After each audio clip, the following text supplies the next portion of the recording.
no flour, and no oven. Easy cabbage recipe. I'm gonna start this recipe by cutting half a cabbage like this. I bet a recipe like that you've never seen. Once this is done, I'll put the chopped cabbage in a bowl. Next, I'll add water to cover our ingredient. I'll mix, leaving all the cabbage submerged in water. I'll leave it resting for 5 minutes.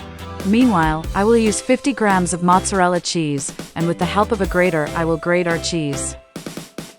That done, I'll book. Then in a bowl, I will add 4 eggs. I will also add half a teaspoon of salt and a tablespoon of milk. I'll beat everything up just fine. Do it at home and then come back here to thank me. I guarantee that the taste will surprise you. That done, I will also book. After the time of rest of the cabbage, I will pour into a colander, letting all water drain. Then let's go to the next stage of our recipe. In a pan with low heat, I will add a tablespoon of butter. I will spread it very well until the butter melts completely. Once this is done, I will add the cabbage. I will spread it so that it is in an even way in the pan. After that, I'll add the egg mixture we made. In the meantime, tell me which town you're watching so I can send you a special hug. Today's hug goes to Blessed Cacique from Oakville. I'm glad you're enjoying our recipes. I'll add some of the cheese we grated. Now leave cooking on low heat for 10 minutes. After a while, I'm going to drop our recipe, and I'm going to turn it over so that it cooks equally on both sides. I'll put it in the pot.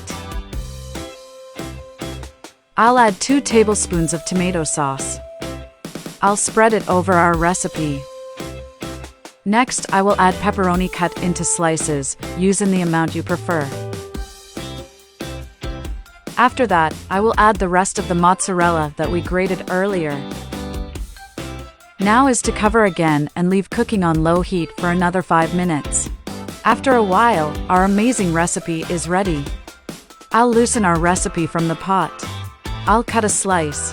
Anyway, I'm gonna taste this cabbage omelette with pepperoni and mozzarella sausage. You need to try it. Perfect recipe for you to make when you don't have much time to cook. After you do, it will become routine in your home. I hope you enjoyed this recipe. Thank you so much for joining us here. I'll see you in the next video. Bye.